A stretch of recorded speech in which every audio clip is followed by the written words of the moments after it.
अच्छा संस्कार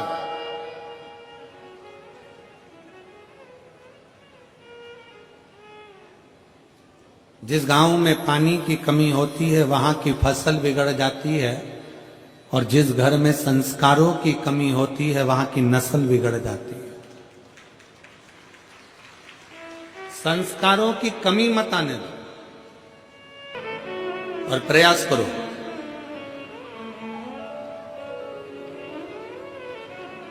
जितना समय मिलता है ना उतना समय अपने बच्चों को संस्कार देने में भी लगाया करो। थोड़ा थोड़ा समय, थोड़ा सा।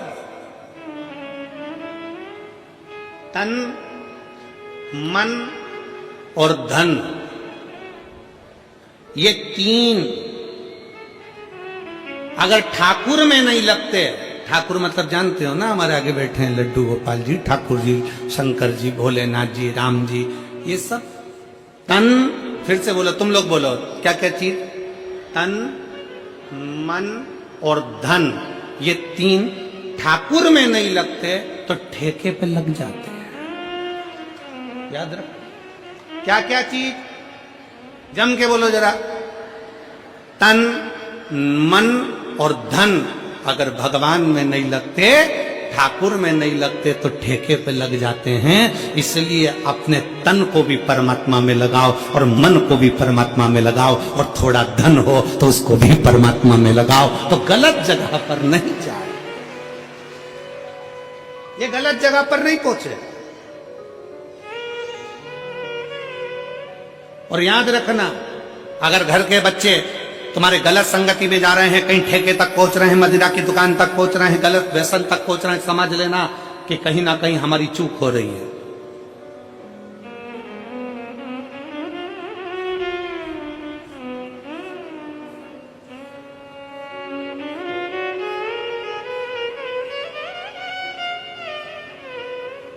कहीं ना कहीं हमारी चूक हो रही है।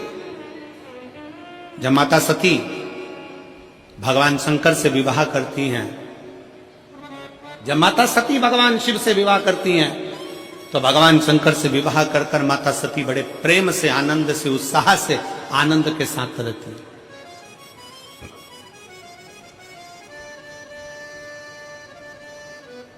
बड़ी उमंगता में माता सती रहती है, बड़ी उमंगता।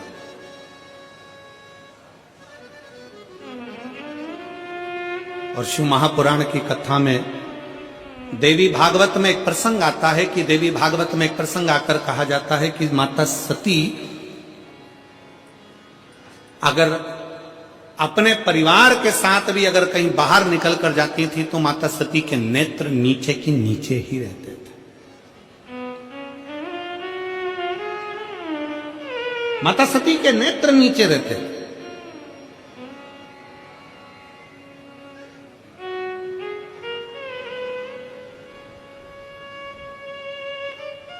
होना चाहिए। बहन, बेटी और पत्नी के नेत्र अगर झुके रहते हैं, बहन, बेटी और पत्नी के नेत्र अगर झुके हैं तो उसके घर के भाई, बाप और पति का सिर कभी नहीं झुकता है। अगर बहन, बेटी और मां, पत्नी के नेत्र झुके हुए हैं, बाजार में निकल कर जा रहे हो, सभा में जा रहे हो, आपके नेत्र अगर झुके हुए हैं, बहन के नेत्र नीचे है, बेटी का नेत्र नीचे है, पत्नी का नेत्र नीचे है, तो उस घर के भाई को, उस घर के पिता को और उस घर के पति को कभी माथा नीचा नहीं करना पड़ता, छाती तान कर चलता है। उसको मालूम है मेरी बहन है, उसको मालूम है मेरी बेटी है, उसको मालूम है मेरा परिवार है, उसको मालूम है कि ये मेरे अपने हैं।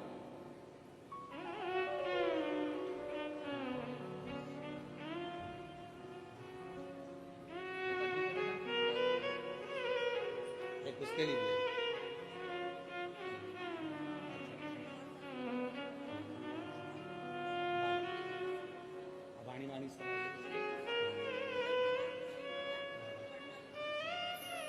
दीदी बोल रही हैं, 5 साल तक कुछ नहीं बोला और ना उसका माइंड काम करा ना शरीर, पर बाबा की कृपा से अब बच्चा बोलने भी लगा, स्कूल जाने लगा, ट्यूशन जाने लगा और पढ़ने लगा और बहुत अच्छा हो गया। यही शिव कृपा। हर हर शिव तत्व की प्राप्ति। नेत्र झुके रहे। और फिर निवेदन है इस व्यासपीठ के माध्यम से, आपकी दृष्टि अगर रहे तो श्रेष्ठ रहे। दृष्टि में भेद नहीं होना चाहिए, नयनों में भेद नहीं होना चाहिए। गलत सोच, गलत विचार, गलत दृष्टि हमको गलत मार्ग की ओर लेकर चली जाती है और फिर वही दुख, वही तकलीफें हमारे जीवन में आती है। वही तक हुआ क्या था,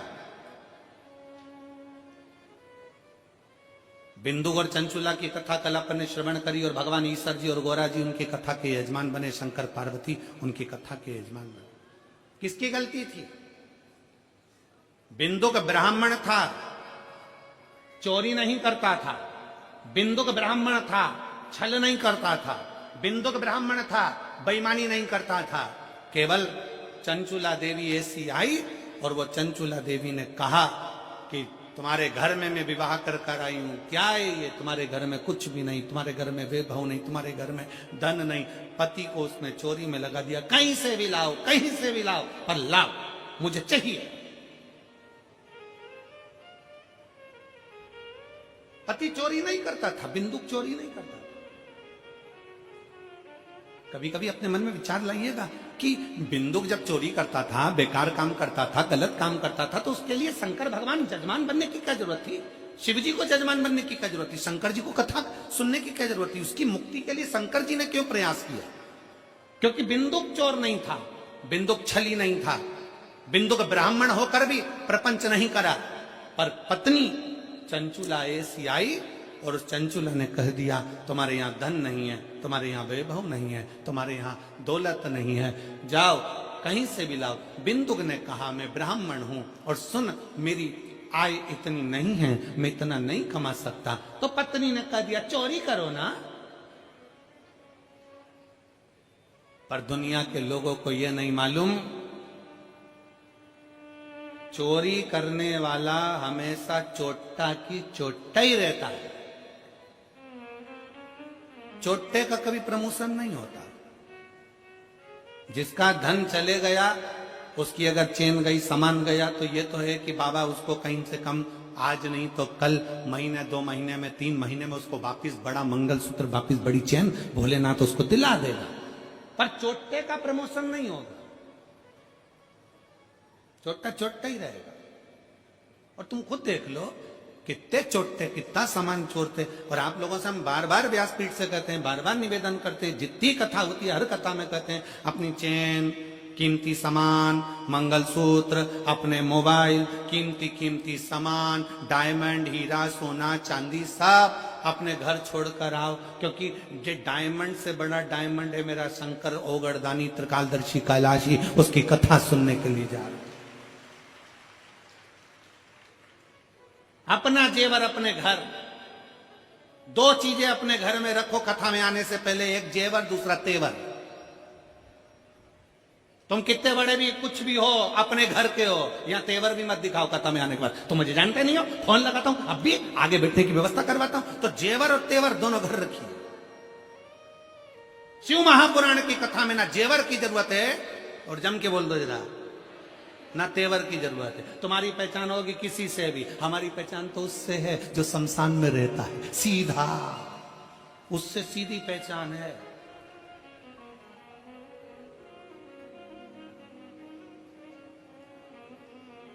तो दोनों चीजें अपने घर पर रखो, एक जेवर भी और एक तेवर भी। शिव महापुराण में आओ ना तो दोनों चीजें छोड़कर आओ। कितने भी सेठ हो, कितने भी पैसे वाले, कितने भी करोड़पति, कितने भी अरबपति, कितने भी धनपति, अपनी जगह पर हो गए। शंकर जी के पास जो भी जाता है ना वो एक जैसा। शमशान में कोई तुम्हारे यहाँ मेरठ में भले ऐसा होता होगा कि मरने वाले को डनलप के गद्दे पे ले जाते होंगे, हमारे यहाँ नहीं ले जाते। हमारे यहाँ तो वही 4 बांस, 40 कंडे 4 कंधे, कुत्ते में राम नाम सत्य, सफेद और लाल कपड़ा ओढ़ा दिया, ले गए।